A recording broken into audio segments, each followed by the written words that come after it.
This side, that side, this side.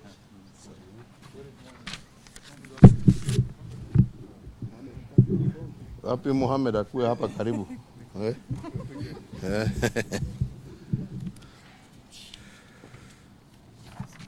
Very good. Good afternoon, ladies and gentlemen.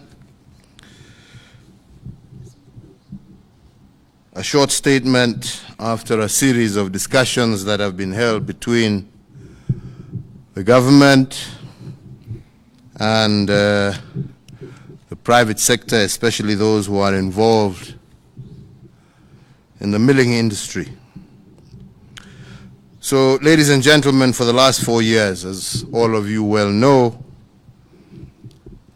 our nation, our country, and indeed the entire Horn of Africa region at large has experienced unexpected low rainfalls. This has resulted in drought, poor harvests, and in some parts, complete crop failure. And this situation, unfortunately, has also been compounded by other issues. We have had the desert locust invasion of 2019, the effects of COVID-19 pandemic in 2020 and 2021, and also the disruptions in the supply chain of food and farm imports and fuel following the Ukraine-Russian war. As a result of all this, a number of vulnerable households in Kenya has increasingly and tremendously been affected, and the cost of basic food items has risen beyond the reach of many of our families. Faced with such a challenge, this moment requires us to act, and to act in unison in order to cushion the vulnerable in our society as we continue to work out how to find sustainable means of dealing with this emerging trend. This is what we did when the COVID pandemic ravaged our country beginning March of 2020. And today, and borrowing from our experience in managing these previous challenges, we are here to squarely address the question of cost of living. And in doing so, I want to focus on the ethical behavior practiced by the three key entities that have the duty of care for the people of this republic. First, we have our corporate citizens and their social and ethical practice. Entities like the maize millers who are with us today are some of them, and many others. The second is the political class, me being one of them, and the civic duty required of us. And the third is the government and the social responsibility that it is required to practice. I will address today the three key elements of civic responsibility as they relate in particular to the question of the price of unga in our country. And let me begin very honestly, because I think we must talk openly of a pattern that some of us have observed in our country. Indeed, every election in our country has attracted an unga crisis. And in fact, at times it seems to be engineered, a connection between unga and its high price and elections. There is an obvious trend between the manner the price of unga goes up and the tempo taken up during elections. But why do I say this? I say this because in July of 2012, months before the March 2013 election,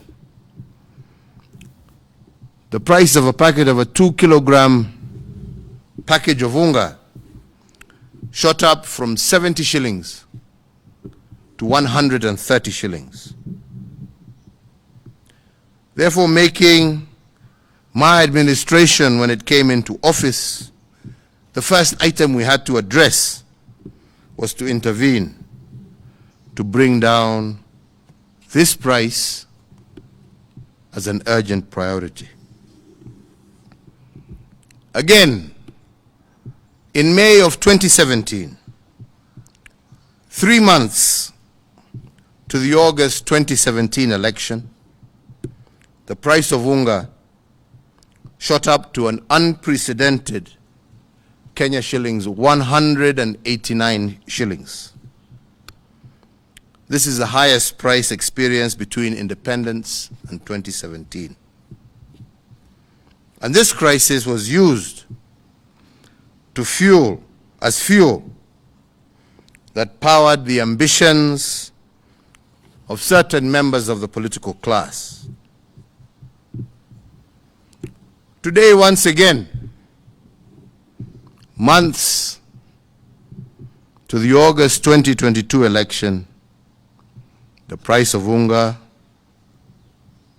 has, as per previous, shot up again. It has moved from a price of about 100 Kenya shillings to 205 Kenya shillings currently. So the national question, ladies and gentlemen, that all of us must pose from this trend is it a coincidence that we have an unga crisis just before every election? Is this the result of a market dynamic, or is it a deliberate outcome? This question, ladies and gentlemen, we have to put forward. We must ask ourselves, and we must put to bed.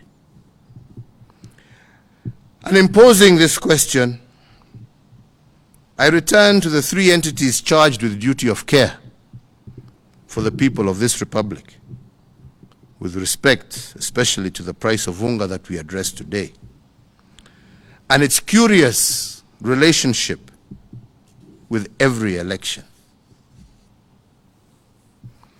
So today I ask our maize millers, like every single citizen of this republic, they have their rights and responsibilities as corporate citizens, and they must enjoy their market rights to make profits.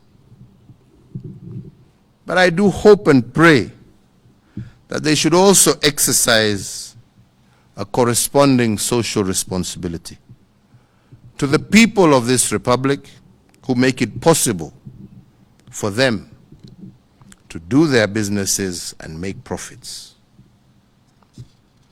Even whereas in this particular case, we must say that the price is also affected by drought and the other external factors that I have mentioned, we must also agree that the motivation for profit must be tempered by a reasoned level of social ethics if our businesses are to survive. And I say so because making profits and ethical corporate citizenship are not conflicting ideals. They are in fact complementary. You can make profits and exercise responsible business practices. And you can do this all at the same time. More so, because if unethical practices result in instability during and after elections, the biggest loser is not the ordinary citizen. It is the corporate citizen. It is their investments that are the first to suffer. And because a government, or let me say, because a responsible government cannot legislate a culture of corporate responsibility, and neither can we police the social ethics of corporate citizens, I do request all of them to see their role as a partnership, first and foremost with the people of this republic, and second with their government. This is true of some large-scale commodity house and maize traders, maize millers, fuel handlers, and we know it's not all, but there are some who use the practice of hoarding to control prices. But I ask you today, if hoarding results in increased prices to unaffordable levels and results in consequent instability, I once again reiterate that the damage is highest on corporate citizens, and this is a fact that we have seen in many countries. But fellow Kenyans, it is not just our corporate citizens. It is also us in the political class, and how we manipulate this so-called UNGA crisis every election in an attempt to gain political mileage. We in the political class, it is so unfortunate but shocking that we have the audacity to politicize the misery of the most vulnerable in our society.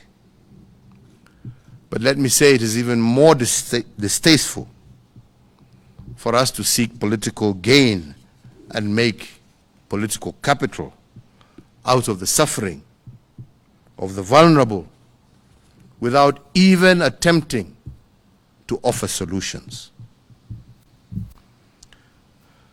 So if it is not a coincidence that every election attracts higher prices of unga, then we must also ask the question of coincidence. And I say so because if one of them acts unethically by hoarding products and the other benefits by politicizing this irresponsibility, but in the meantime, who is suffering from this mischief? If the politician gets his votes out of this mischief, if the miller makes their profit,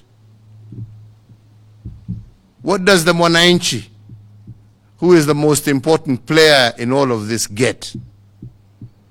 And in the end, who is forced to carry the burden of this mischief? It is none other than the ordinary citizen. So if my appeal to our brothers and sisters who are millers is to practice a reasoned level of social ethics, my appeal to the political class is for us to exercise our civic responsibility To politicize the pain of the vulnerable without offering solutions is to mock the lifestyle of the same people that you seek to vote for you. The partnership between the corporate citizen and the political class has to be to the ultimate benefit of the people of our republic. And if it breeds misery, like the high price of maize every election, then it is the voter who has a duty to put an end to it. I come now finally to the government.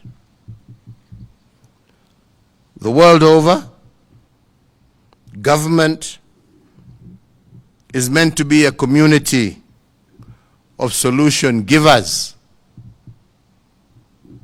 not solution avoiders or problem moaners. And it is our mandate as the fourth administration of this republic to offer solutions to the needs of those who elected us and to cushion them whenever unexpected problems degenerate into a crisis.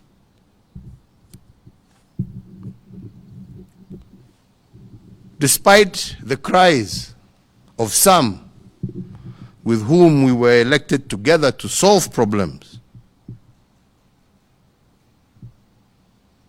the record is very clear that the administration that I have led has done relentlessly, with or without elections, our duty.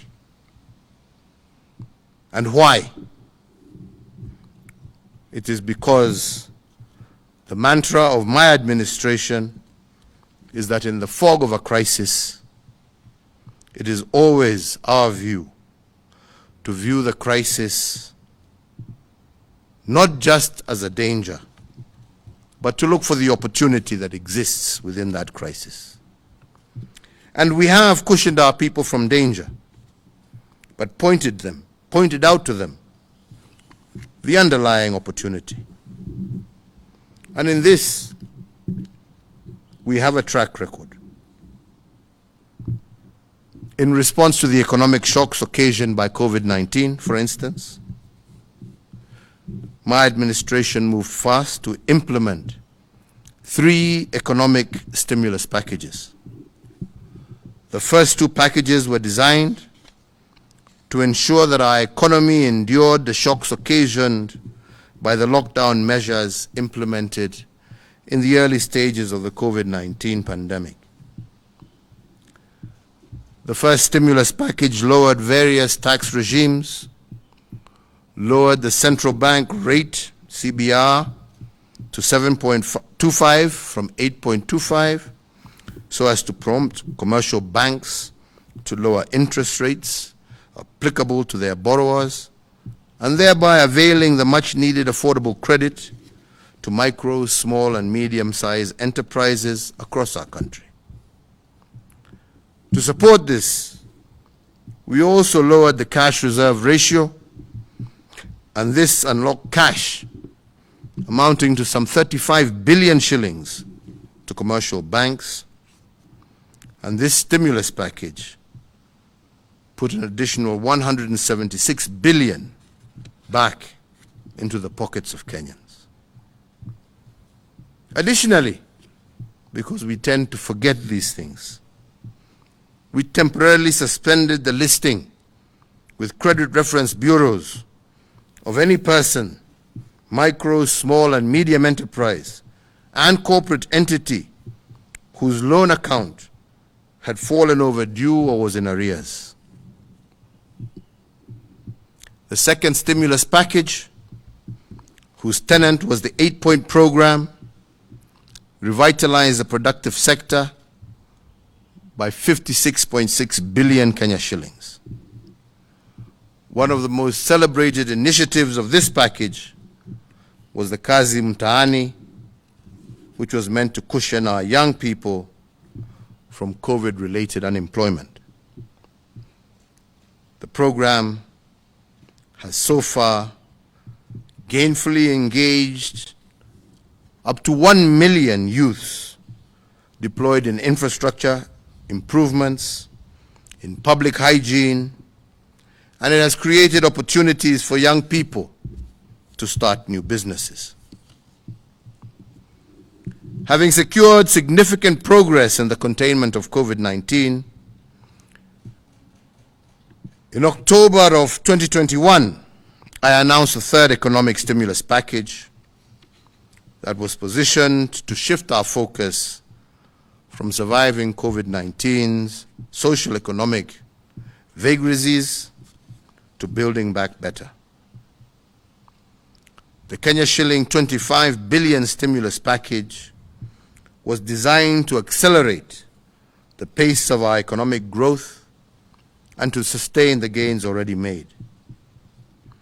The third economic stimulus package pushed the aggregate of our total stimulus to Kenya shillings 257 billion shillings.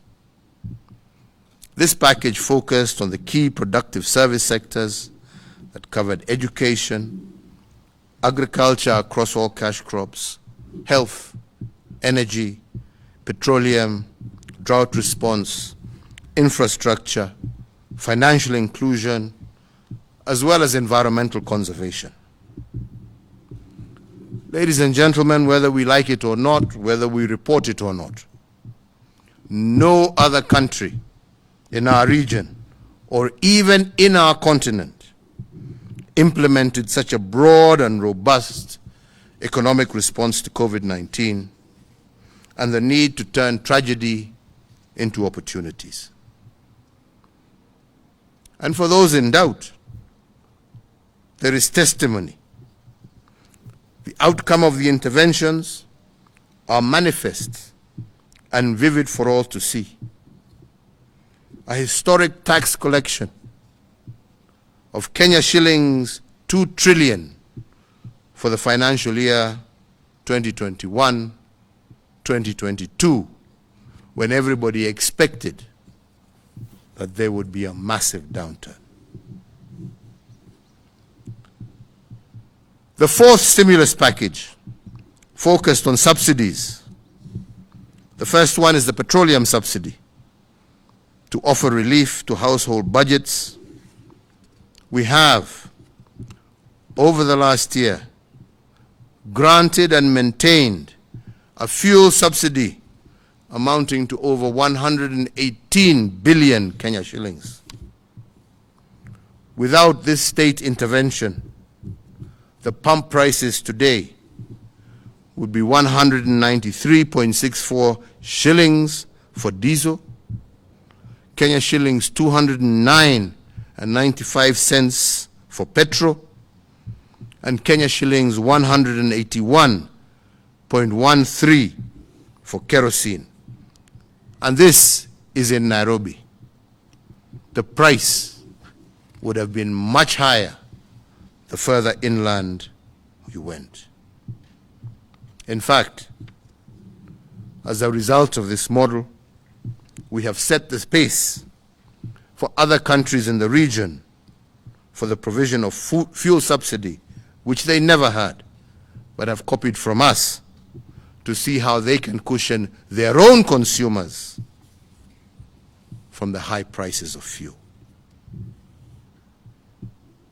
The second set of subsidies was aimed at bolstering food production, and my administration announced a 5 billion fertilizer subsidy program, which has reduced the cost of fertilizer from Kenya shillings 6,000 to an average of Kenya shillings 2,800. Earlier this month, the government also suspended fees and levies that include KEFIS and KEBS, testing fee, inspection fee, permit fee, on all imported maize grain and raw materials for animal feeds for a period of 4 months, with effect from 1st July 2022 to the 31st of October 2022. The fact that drought and other reasons beyond any human intervention should not be used to blame government. And so lastly, to build on this momentum, as well as being led by empathy and understanding and our desire to cushion our population from the rising cost of living, today my administration wishes to implement a 5th stimulus program focusing primarily on the Unga crisis. I note with regret and sadness the impact that it has had for a 2 kg pack of maize meal to remain out of the reach of many, as it currently retails at approximately 205 shillings. And as a consequence of this continued escalation in food prices, today we announce a fiscal measure focused on food subsidy as our 5th stimulus program, covering the supply and distribution of our nation's staple food, which is maize meal, across our country.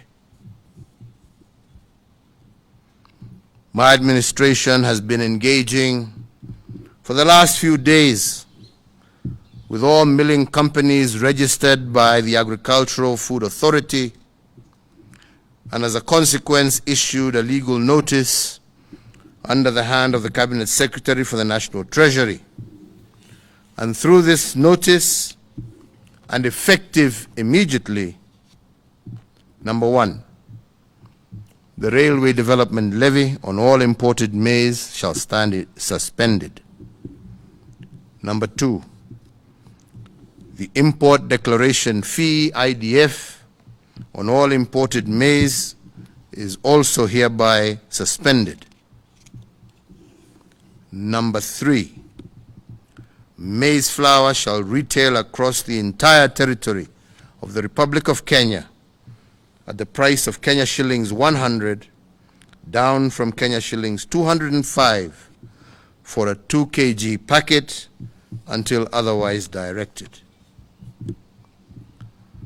This program of a subsidy of approximately 105 shillings per 2 kg pack of maize meal is meant to lower the cost of living for vulnerable households as we look for a sustainable solution to the recurrent rising prices of unga every election.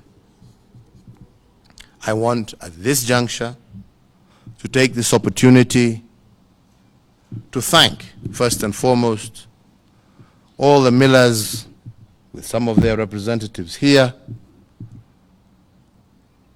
for being caring citizens, for understanding and for realizing the need for us to work together in order to ensure that our citizens are able to live within their means.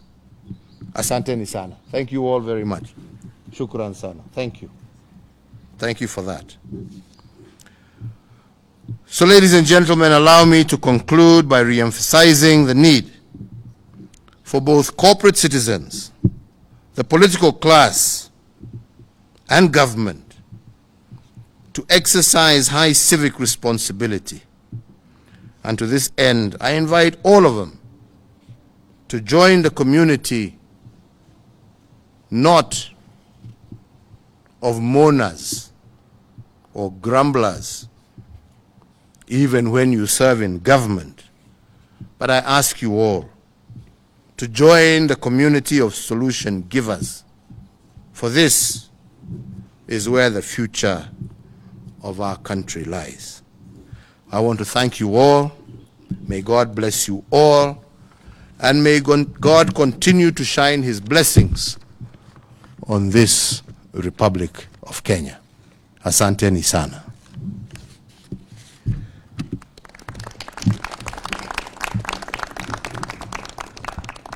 Sasa ningependa nichukue nafasi hii nimualike rafiki yetu ambaye ataongea kwa niaba ya wenzetu hawa wote wa Kenya wetu wasafi ambao wamekubaliana tuungane pamoja, tushirikiane, kwa sababu nchi hii inatuhitaji sisi wote. Hakuna ambaye ataweza kukaa kwa amani kama sisi zote hatuna amani. Na ndipo nashukuru hawa wenzetu kwa sababu ya maono yao na vile wamekubali kushirikiana pamoja nasi, ndio tusaidie wananchi wetu ambao zote twajua wameumia zaidi. Na wamekubali tushirikiane, tutafute suluhu ya sasa, wakati tunaendelea kutafuta suluhu ya kudumu. Ndio nasema Kenya hii tukitaka kwenda mbele, njia ni mbili. Moja, umepatiwa nafasi ya kuhudumu, lakini badala ya kuhudumu kazi yako ni kulalamika. Mimi nashukuru wenzetu kwa sababu wamesema hawatalalamika, watakaa pamoja nasi, watusaidie kutafuta suluhu, na nimewashukuru sana. Bwana Mohamed, endelea. Asante sana.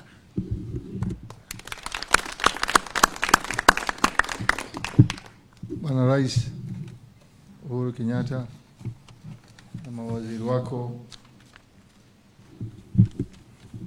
Bwana Yatani na Bwana Munye, kusema la kweli serikali imetukalisha kwa muda wa siku 4-5 hivi kuangalia suluhu ya kutafuta kushukisha bei ya chakula muhimu zaidi hapa kwetu. Na kama Bwana Rais alivyosema, serikali hii haijatulia mpaka leo. Ukiangalia vitu vyote Rais alivyovisema ni vitu ambavyo kwamba amevifanya kwa sababu roho yake yenyewe inawapenda nyinyi wa Kenya, si kwa sababu amelazimishwa na mtu afanye. Mtu huyo anaweza kusema tu si ndio bei, kwa hivyo lazima upigane tu, lakini amesema la, hebu njooni tukaeni pamoja tuangalie tunaweza kufanya kitu gani kumsaidia ule mwananchi wetu. Ndio katika siku hizi 5 na nawaambia tunawashukuru sana mawaziri wako Bwana Rais. Wamekaa na sisi kama watu, hawakukaa na sisi kama sisi ni waovu. Wamekaa, wametueleza maoni yako na madhumuni yako ni kitu gani wataka kuwafanyia hawa wananchi wetu, na tukakaa pamoja kwa siku zote hizi na tukakubaliana sote. Millers wote wako hapa. Kenya hii na millers karibu 150 mpaka 200 ambao kwamba wanafanya kazi ya kusagisha, lakini vyama vao viko hapa ambao kwamba wamekuwa represented na kukubaliana kwamba tufanye jambo hili pamoja. Na tuomba Mungu kama alivyosema Bwana Rais, Mungu atatubariki ndani yake. Asante sana Bwana Rais.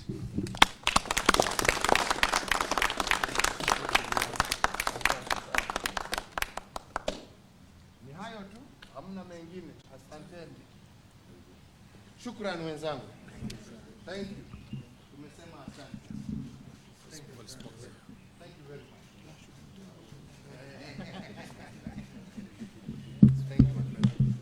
Asanteni sana. Tumeshukuru sana. Tumeshukuru. Asanteni. Asante. Tutatembea pamoja, tutatoboa. Ama namna gani? Thank you very much. Thank you Katibu. Waziri tutaongea baadaye. Mohamed. Shukran sana. Thank you, sir. Thank you, Thank you. Asante. Yeah. You have big shoes to fill. Thank you very much, sir. Thank you. We will work with you. Support him. Yes, Yeah? we are, for sure. Yeah? Yes. Yeah. Thank you very much. Support him. Support him. Yeah? Thank you very much. Asante sana. Thank you. Shukran sana. Asante. Asante. Thank you. Shukran sana. Wako mbele.